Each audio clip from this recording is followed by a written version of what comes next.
आजको मौसम यस्तो दामी भइरहेछ ये हु अनि त्यस पछाडि म चाहिँ यतापट्टि छु घर जान थालेको गाइस म चाहिँ Yay! He's my friend, best friend. Say hi. Namaste. Bye bye. I'm going home. अन्त हाम्रो चाहिँ ड्युटी चलिरहेको छ कतारमा जे जस्तै सिचुएसन भए पनि होइन हामी चाहिँ एकदम ठिक छ है एकदम राम्रै छ त्यस्तो त्यस्तो असर पुगेको छैन भनौँ होइन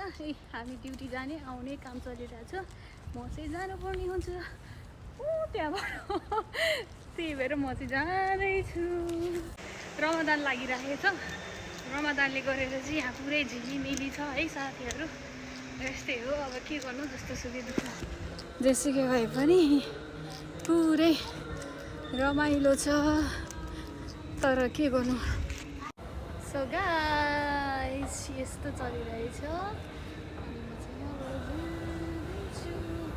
मेरो घर जाने बाटो चाहिँ यस्तो छ है साथीहरू यताबाट जानुपर्ने हुन्छ सो गाइस यस्तै छ चलिरहेछ जिन्दगी अनि म चाहिँ जाँदैछु मेट्रो स्टेसन हुँदै मेरो घर आज चाहिँ मेरो साथीहरू छैन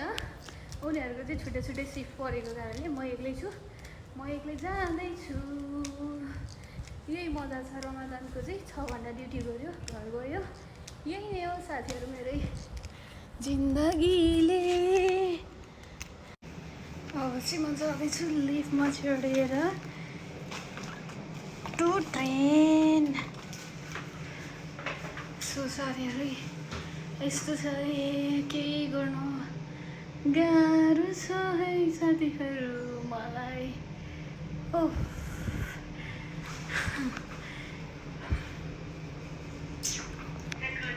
सो म चाहिँ जानुपर्ने हुन्छ घरमा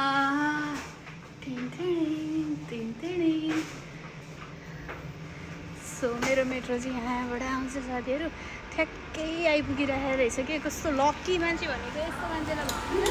आउने बित्तिकै ट्रेन छोडेर यस्तै चाहिँ मेरो आइएमा अब चाहिँ म गरिदिन्छु बसिसकेपछि Passengers are reminded not to leave their belongings